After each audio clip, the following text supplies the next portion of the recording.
ඉතින් ආයුබෝවන් සියලු දෙනාටම 2026 පෙබරවාරි මාසේ අපි බලමු තුලා ලග්නෙමියන්ට කොහොමද කියලා. තුලා ලග්නේ බොහොම සංවේදී අදහස් තියන අය නේද? බොහොම ආදරය කරන අය, අනිත් අයගේ සැප විහරණයට, සුඛ විහරණයට කැමති අය, බොහොම නිර්මාණශීලී කලා කටයුතු කරන අය තමයි මේ වැඩි වශයෙන් තුලා ලග්නෙන් ඉන්නේ. අපි බලමු තුලා ලග්නෙට පෙබරවාරි මාසේ කොහොමද කියලා. හොඳයි. තුලා ලග්නෙට අධිපතිය සිකුරු.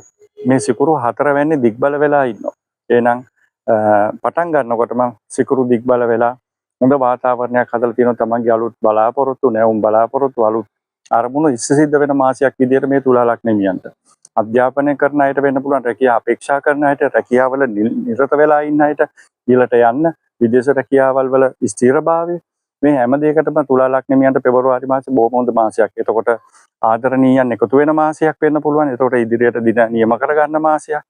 ප්‍රශ්න ඇති වෙලා දෙගොල්ලෝ දෙපැත්තට වෙලා ඉන්නවා නම් එකතු වෙන මාසයක් තමයි මේ ආදරණීය මාසේ පෙබරවාරි මාසේ තුලා ලග්නෙමියන්ට. ඉතින් දිග්බල භාවයේ ඔස්සේ තමයි මම මේ පලාපලයේ ගොනු කරේ. මොකද සිකුරු 4 වෙන්නට දිග්බලයි තමන්ගේ සැප විහරණය, සුඛ විහරණය, සුවපහසු ජීවිතයක්, සැපපහසු ජීවිතයකට යන්න පුළුවන් හොඳම වාතාවරණය තුලා ලග්නෙමියන්ට මේ පෙබරවාරි මාසේ හම්බ වෙලා තියෙනවා. එහෙනම් ලස්සන මාසයක්, ආදරණීය මාසයක්. එහෙනම් තුලා ලග්නෙමියන්ට බොහොම ජයග්‍රාහී මාසයක් තමයි මේ පෙබරවාරි මාසේ. මේ කිව්වේ පොදු පලාපලයක්.